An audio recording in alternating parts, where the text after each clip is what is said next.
Non mais le gars se prend vraiment pour un monarque. Je vous assure. C'est impressionnant. Bon, au-delà du fait qu'il nous a annoncé que eh bien, l'Union européenne va fournir 30,6 milliards d'euros d'aide à l'Ukraine en 2025, donc les histoires de G7 et compagnie, bref.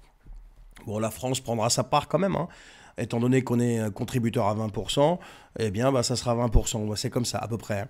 Mais bon, il te dit que c'est sur les intérêts des avoirs russes gelés. Mais bon, ça, entre ce qu'ils disent et la réalité, il y a un monde. Non, mais là où je lis quelque chose de très intéressant, je vous assure, je vois ici, là, Macron attend d'Orban qu'il se comporte en Européen. Macron, écoutez bien la phrase, attend de Viktor Orban qu'il se comporte en Européen.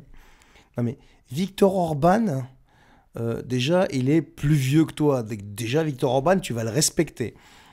Déjà, ça s'appelle le respect, ça s'appelle l'éducation. Un. Deux, Viktor Orban, chez lui, l'ordre règne. Tu vois, les gens l'aiment.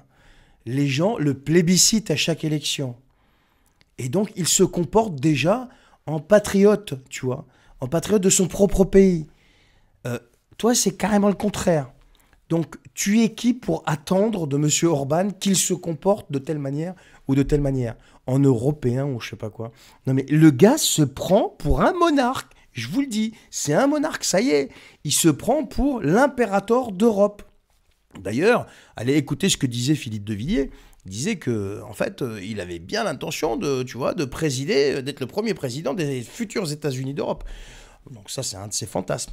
Mais il attend d'Orban qu'il se comporte en européen. Mais je crois que c'est la phrase la pire que j'ai entendue là aujourd'hui, même ces 2-3 derniers jours. L'arrogance a atteint mais des niveaux stratosphériques. Et je n'exagérerai pas en disant que je pense qu'Orban en a strictement rien à foutre de ce qu'il dit ce mec-là.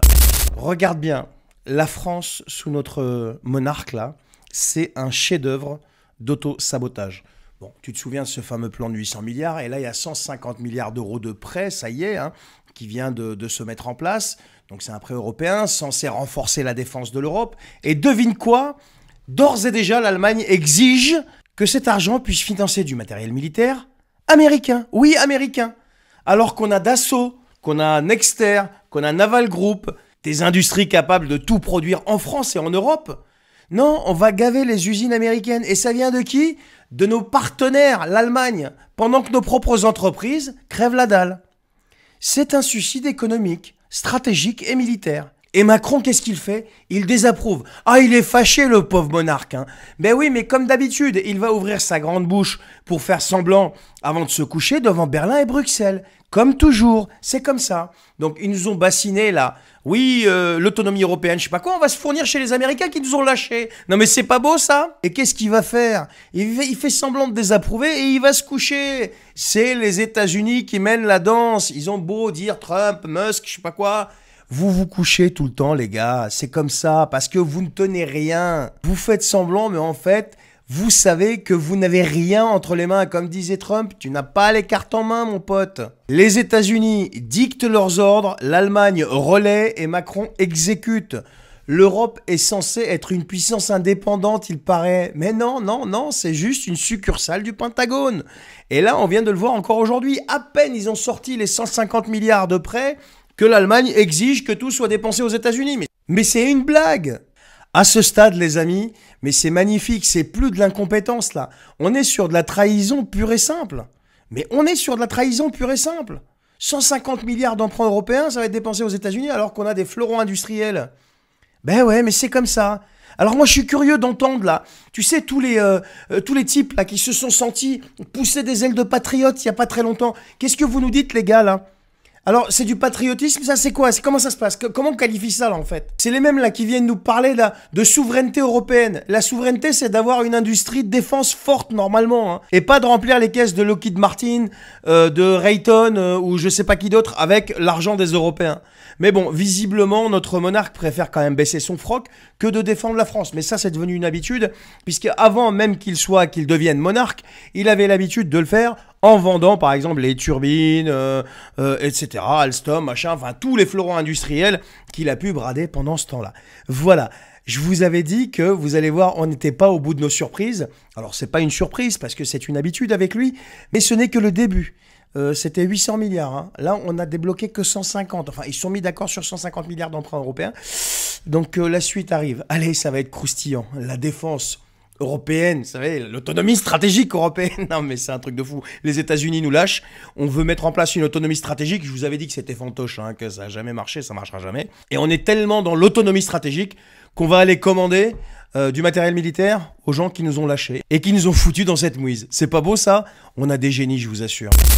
Oui, il y a aussi cette histoire d'ouverture des discussions sur le partage de notre parapluie nucléaire. Donc la France, de Macron, veut ouvrir les discussions pour partager notre parapluie nucléaire avec l'Union européenne. Donc 300 têtes nucléaires, voilà, un bouclier ultime, la garantie que personne ne peut dicter sa loi, etc.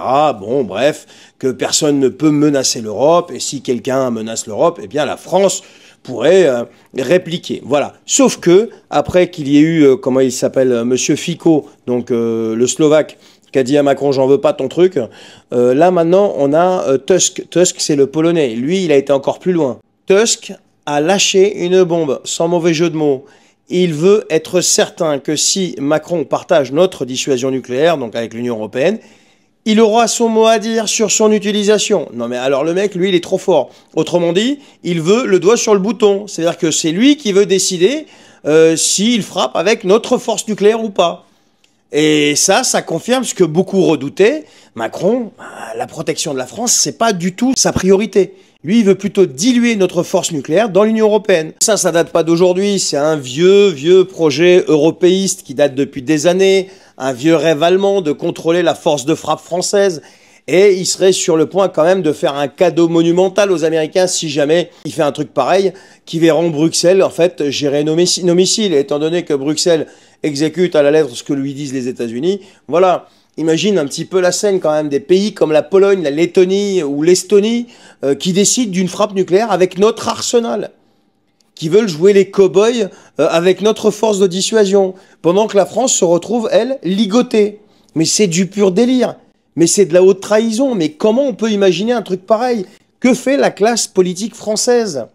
On a un monsieur tout seul qui prend ces décisions-là, mais ça devrait même pas lui traverser l'esprit s'il était vraiment un patriote.